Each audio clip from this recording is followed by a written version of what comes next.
वहीं इस्तीफे की मांग के बीच नए मुखियाओं को लेकर चर्चाएं भी तेज हो गई है। प्रदेश के सबसे बड़े एसएमएस अस्पताल को लेकर बड़ी खबर आप तक पहुंचा दी। दरअसल फर्जी एनओसी प्रकरण ने पूरे देश भर में छवि धूमिल कर दी है। ऐसे में प्रकरण पर चिकित्सा मंत्री गजेंद्र सिंह खेमसर ने सख्ती दिखाई। RUHS VC doctor Sudhir Bhandari, SMS medical college प्राचार्य डॉक्टर राजीव भगरहट्टा, एसएमएस अधीक्षक डॉक्टर अचल शर्मा से चिकित्सा मंत्री गजेंद्र खेमसर ने इस्तीफा मांगा है। हालांकि डॉक्टर अचल शर्मा करीब 1.5 से 2 महीने पहले ही इस्तीफे की पेशकश कर चुके हैं। इस घटनाक्रम के बीच प्राचार्य और अधीक्षक पद के लिए नए चेहरों की तलाश भी शुरू हो गई है। जहां एक तरफ इस्तीफा तो वहीं दूसरी तरफ अधीक्षक पद के लिए नए चेहरों की तलाश शुरू। चिकित्सा मंत्री खेमसर की माने तो विभाग से 4 नामों का प्रस्ताव मांगा गया है, लेकिन इस बीच कुछ चिकित्सकों ने अपने प्रभाव के हिसाब से लॉबिंग शुरू कर रखी है। हालांकि इस प्रकरण के खुलासे के बाद एक नई चर्चा ने भी फिर से जोर पकड़ लिया है।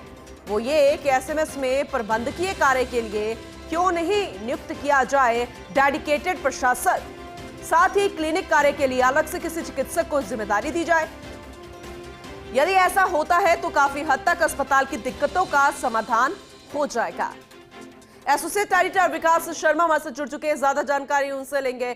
विकास जी, क्योंकि डेडिकेटेड शब्द जो है वो अपने आप में बेहद खास है और ऐसे में डेडिकेटेड प्रशासक की बात कही जा रही है, जरा विस्तार से समझाइए। एक तरफ इस्तीफा, एक तरफ नए चेहरे और ये भी बात निकल कर आ गई। अब देखिए, ये जो पूरा प्रकरण था, मैंने कुछ पहले बताया था कि किसे जो है उनको मांगे जा रहे हैं और साथ में करने की दिशा में काम शुरू कर दिया गया है। क्योंकि एसएमएस मेडिकल कॉलेज और एसएमएस अस्पताल दोनों एक ही है, जहाँ पर एक पद खाली नहीं हो सकता, वहाँ पर किसी की जिम्मेदारी दी जाएगी। अभी एक बार फिर से जुड़ने की कोशिश करेंगे विकास अपने सहयोगी से, लेकिन ये जानकारी जैसे कि वो दे रहे हैं ये अपने आप में बेहद खास है। अब देखना होगा क्या इस पर विचार विमर्श किया जाएगा। काफी हद तक अस्पताल की दिक्कतों का समाधान हो जाएगा, ये भी कहना है अस्पताल परिसर से, ये जानकारी निकल कर आ रही है। और ये भी कहा जा रहा है कि जो गोपनीय रिपोर्ट बनकर तैयार होनी थी वो रिपोर्ट भी तैयार हो गई और आज सरकार को सौंप दी जाएगी। हमारे सहयोगी से एक बार फिर से रुक करते हैं। विकास, आपसे आपकी आवाज पहले क्लियर नहीं आ रही थी, एक बार फिर से जरा बताइए, आप डिटेल में बता रहे थे पूरी जानकारी। पूनम जी, देखिए, ये जो पूरा प्रकरण है, इस पूरे प्रकरण के अंदर जो जिन लोगों पे कार्रवाई की जानी है या फिर जिनसे इस्तीफे मांगे गए हैं वो पद बहुत महत्वपूर्ण पद है। एसएमएस मेडिकल कॉलेज प्राचार्य का पद, एसएमएस अस्पताल अधीक्षक का पद, तो इन पदों पर किसी न किसी व्यक्ति को अतिरिक्त चार्ज दिया जाएगा। क्योंकि इस वक्त आचार संहिता लगी हुई है, पूरा इसमें जो इंटरव्यू है वो इंटरव्यू लेकर के सिलेक्शन जो है वो किया नहीं जा सकता है। ऐसे में अभी अतिरिक्त चार्ज जो है इन पदों पे दिया जाएगा, उसके लेकर के नए चेहरों को लेकर के चर्चाओं का दौर शुरू हो गया है। हालांकि चिकित्सा मंत्री गजेंद्र सिंह खेमसर का कहना है कि अस्पताल प्रशासन से इस पूरे मामले में 4 लोगों के पैनल मांगा गया है जिनके ऊपर चर्चा की जाएगी और उनके आधार उनमें से किसी को जिम्मेदारी सौंपी जाएगी। लेकिन इस बीच में कई चिकित्सक ऐसे हैं जिन्होंने लॉबिंग भी शुरू कर दी है।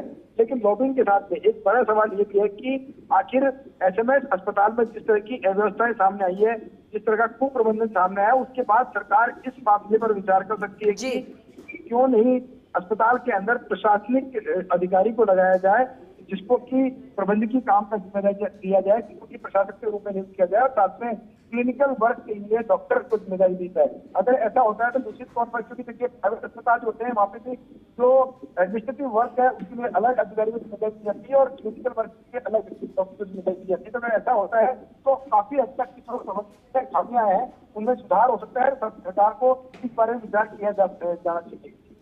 वही रिपोर्ट भी बनकर तैयार हो गई है, ये जानकारी मिल रही है और सरकार को सौंपी जा सकती है, इसे लेकर अपडेट दीजिएगा।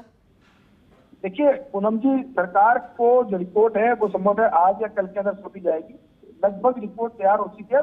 रिपोर्ट में जो महत्वपूर्ण बिंदु है उनको लेकर के खुद चिकित्सा मंत्री जो है उन्होंने फीडबैक लिया, कमेटी के सदस्यों से फीडबैक लिया और आलाधिकारी जो है उनसे फीडबैक लिया और इस फीडबैक के आधार पर ही प्रथम दृष्टया जो मामले में जिनकी लापरवाही सामने आ रही है उन सभी से इस्तीफे की मांग जो है चिकित्सा मंत्री की है। खुद चिकित्सा मंत्री ने स्पष्ट कर दिया है कि उन्होंने खुद ने आरयूएचएस की DC doctor Sudhir Bhandari, SMS medical college के प्राचार्य डॉक्टर राजीव भगरहट्टा और साथ में एसएमएस अस्पताल अधीक्षक डॉक्टर अचल शर्मा से इस्तीफा मांगा है। हालांकि अचल शर्मा 1.5 महीने पहले ही इस्तीफे की पेशकश कर चुके हैं, तो ऐसे में अब 2 इस्तीफे की बात और सामने आई है। अब अगर इनके इस्तीफे मंजूर होते हैं तो फिर नए चेहरों की तलाश शुरू होगी। इसी को लेकर के लॉबिंग जो है वो भी शुरू होकर दी गई। चलिए ठीक है, आगे भी आपसे अपडेट लेंगे। फिलहाल बहुत शुक्रिया विस्तार से इस जानकारी के लिए आपका।